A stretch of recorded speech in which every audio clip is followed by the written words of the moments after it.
A successful person is a failure who gets up one more time. Kyle King. Let's call a success and a failure a failure. Few of our own failures are fatal. Economist and Financial Times columnist Tim Harford writes in his new book, Adapt, Why Success Always Starts with Failure. If we are referring to specific tasks, we might say that one that has failed to do or perform that task. When referring to being a failure in life, we are probably referring to a broader definition of falling short of our expectations, goals, and dreams.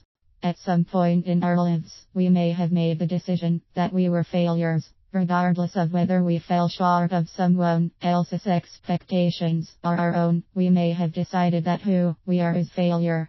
We then spend the rest of our lives trying to keep from being more of a failure rather than concentrating on the concept of success. If we think about that for a moment, we may come to realize that we are playing not to lose rather than playing to win. At some point in the past, we bought into the concept of having expectations or goals. Maybe at another point, we fell short of those goals. If we fell short of our own expectation or those imposed on us by others repeatedly, we may have made a judgment about ourselves. We then may have decided that it's meant to be that we are not good enough, so we must be a failure. No one really wants to be a failure. We all want to be loved and accepted and good enough. So the game becomes, how can I be more of a success and keep from being more of a failure? The very first thing that we must come to terms with is that even the most successful people fall short on a regular basis. Thomas Edison did thousands of experiments before inventing the electric light bulb. And I could give thousands of similar examples. How many people do you know that do exactly what they say they will do 100% of the time? Most people fail most of the time. The difference is that people with a success mindset don't judge themselves for it and accept it as what is activity towards the process of success. The most successful of those people are the ones who not only play the game, they also go for win/win in every game. Fear of what is doesn't exist, only fear of what might happen. James Allen, in As a Man Thinketh, said, to put away aimlessness and weakness and to begin to think with purpose is to enter the ranks of those strong ones who only recognize failure as one of the pathways to attainment, who make all conditions serve them, who think strongly, attempt fearlessly, and accomplish masterfully. Just do it. The only thing there is left to do is to do it, whatever it is for you.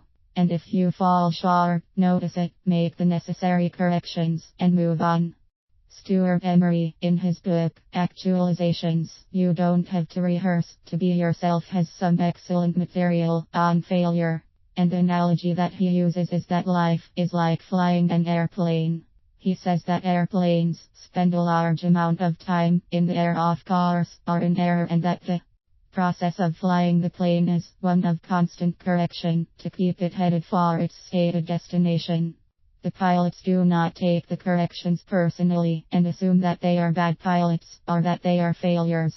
The point here is that neither should we take our failures or falling short to mean anything other than the universe is letting us know that we are a little off course and to make the necessary corrections.